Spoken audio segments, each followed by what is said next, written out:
Titel: Nenn mich, wie du willst. Ton: Ton, Wellen, Tonwellen. Frequenzen: als Klang benannt. Frequenzen: Daten, gelesen und ausgewertet. Ton: Signal, Signalton, gelesen und ausgewertet, gelesen und Tonwellen bewertet und in Verständnis gebracht. Recorded oder rekodiert. Verstanden und in Bewertung dekodiert. Tonwellen, empfangen, Frequenzen, die dich als Klang erreichen, verstanden, ausgesandt, gelesen und ausgewertet, aufgrund von subjektivem Wissen.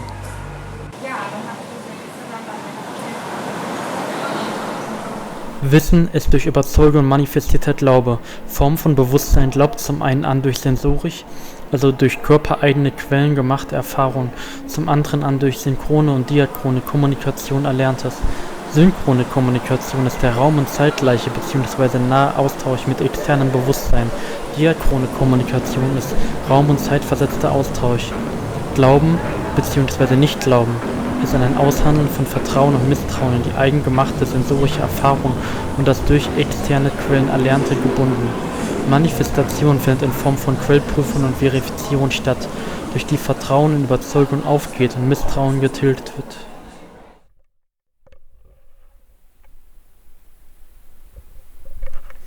Untertitel: Nennst du mich, wie ich heiße, oder heiße ich, wie du mich nennst? Nicht der Name, sondern die Bedeutung spielt für mich die zentrale Rolle.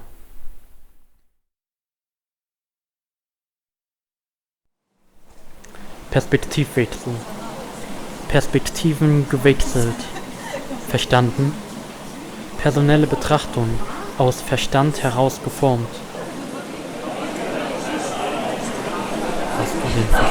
Hast du den Verstand verloren? Oder ihn vielleicht auch gerade erst richtig gefunden?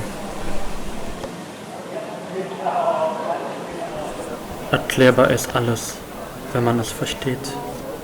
Alles ist möglich, wenn man es passend definiert. Alles übersteigt den Horizont. Deswegen vereinfachen wir immer und generalisieren. Wir probieren, so zu vereinfachen und so zu generalisieren, dass wir zu verstehen glauben. Quellprüfung. Perspektivwechsel. Das Rauschen vom Meer. Warum bist du hier und schaust dir dieses Video an? Welche Entscheidung hast du im Leben getroffen, dass du genau jetzt, genau hier bist? Woran denkst du, während du diese Zeilen hörst? Und woran glaubst du generell? Explosion. Ich für meinen Teil fing mit dem Fernsehapparat an und fischte so viele Gesichter, bis ich Visionen verstand. Doch am liebsten ließ ich sein, nahm dich in den Arm, an die Hand und schrieb meine sprachlichen Gedanken einfach direkt heraus, als Versuch, meine Gefühle in Verständnis zu packen, verständlich zu machen, ganz direkt. Erinnere dich. Ich hatte einen seltsamen Traum, fühlte sich so an wie ein ganzes Leben. Ein seltsamer Besuch auf diesem Planeten, eine seltsame Schulaufgabe, ein seltsamer Blick in den Spiegel, wenn man auf die Leinwand blickt, wenn man durch die Linsen blickt, ebenso beim Monitor, wenn man den Tönen lauscht. Was weißt du? Fragt dich eine Stimme. Fühlst du dich nicht angesprochen?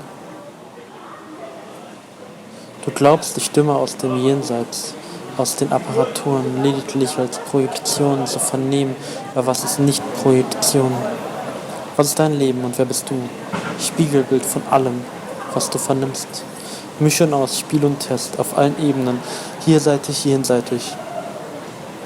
Und auf anderen Seiten auch.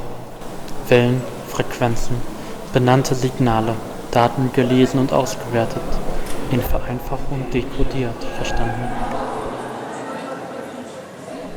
Nichts macht, aber alles hat Sinn. Wir standen am Fenster. Ich sah dich an. Ein Ton. Lass uns alles so nennen, dass wir uns verstehen.